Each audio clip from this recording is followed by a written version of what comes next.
I love Justin Tafa. I love how this man fights, but this is going to be a really, really good heavyweight fight. Justin Tafa and Jared Vanderaa. I love Justin Tafa. 4 wins and 2 losses, minus 190 on the betting odds right now. 27.5 years old. A lot smaller and a lot less lengthy than Jared Vanderaa. You look right here. I mean, 6 foot 4 inches tall, 4 inches taller, and a 6-inch reach advantage. Maybe he uses that reach, maybe he uses that height to keep the fight at range and just jab Justin Tafa up. Maybe that's a strategy he will use in the fight, but personally, I'm going to say right now, I have Justin Tafa winning the fight by KO TKO in the first or second round. The betting odds are minus 180. I think that's pretty solid. I think there's gonna be points where the odds go to around minus 160 and minus 170. I'd probably just wait a little bit because I think the odds will kind of move around just a little bit to minus 170, minus 160. If they go to minus 170 and minus 160, put a straight bet on Justin Tafa, or maybe say Justin Tafa winning the fight by knockout. Let's see right here. Let's see, where's Tafa winning by knockout? So, Tafa by knockout. They're saying Tafa by knockout in the first round. I don't want in the first round. I just want Tafa by knockout, just straight up. But Tafa wins by knockout. Yeah, minus 125. I don't really like that. Minus 125 seems like a little bit too much, so I'd probably stay away from that one. Maybe just do a straight bet on Justin Tafa, just straight up winning the fight. Just straight up winning the fight. But Justin Tafa, really, really powerful. 4 wins and 2 losses. A top 50 heavyweight fighter in the world. Second round knockout win, first round knockout win, second round knockout win, and a first round knockout win with a super controversial split decision loss with Carlos Felipe in his last fight. Really close and a really, it was a really good fight. I mean, that was just an incredible fight with Carlos Felipe and Justin Tafa. I encourage you, go look at that fight with Justin Tafa and Carlos Felipe. Really, really good fight. I believe it's a fight of the night. I'm not too sure, but in this fight right here, I expect a lot of power and most likely a knockout from Justin Tafa or Jared Vanderaa. But Justin Tafa, powerful 100%.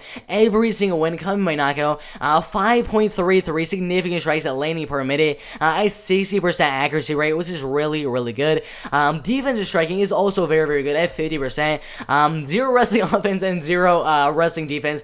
Anything like that. I mean, he's taking the defense, I believe. Yeah, 100% takedown defense, but he does not want any wrestling or offense happening in any one of his fights. Amazing takedown defense, but no takedown or wrestling offense of his own. But he's going to be much smaller in terms of height and reach. If he closes that distance and pressures Jared Vanderaa against the cage and just starts unleashing on those really, really good power punches against the cage, possibly gets a knockout, possibly lands that right hook and knocks Jared Vanderaa out, or just dominates in the striking game with pressure and volume and wins a decision win right here. But powerful. I'm going to say it again. Powerful and powerful. The man has a lot of power in his hands. Surprisingly, I mean, I was super surprised when I saw this, but he is a black belt, a blue belt in BJJ. How, bro? I mean, I've seen some training footage of his ground and pound. It is vicious. But I haven't seen much of his grappling or jiu-jitsu or anything like that. But he's a blue belt in BJJ. Absolutely insane. Added up with that 100% takedown defense. Most likely, this fight is staying on the feet 100%. But, Jared Vanderaa also has a lot of power in his hands with 7 of 11 wins coming by knockout in the first and second round. I'm gonna say right now, this one is gonna be a knockout. I think the odds that the fight is gonna be a knockout are very, very correct. I mean, let's see if I can find it, but minus 375. The fight does not go to decision. This is a heavyweight banger of a fight with Justin Tafa and Jared Vanderaa. Is going to be a really, really good fight. I really, really hope the fight goes all the way and we see a similar fight to Carlos Felipe and Justin Tafa, because that would just be absolutely insane, and it would be a fight of the night for sure. But overall, Justin Tafa will pressure Jared Vanderaa against the cage and land his power shots and try to knock him out in the first and second round. Jared Vanderaa is his main way of winning the fight. Keep the fight at range, use a height, and use that reach and jab, straight right, leg kicks as well, but and try to win the decision. I think if Jared Vanderaa were to win the fight, it'd probably be by decision.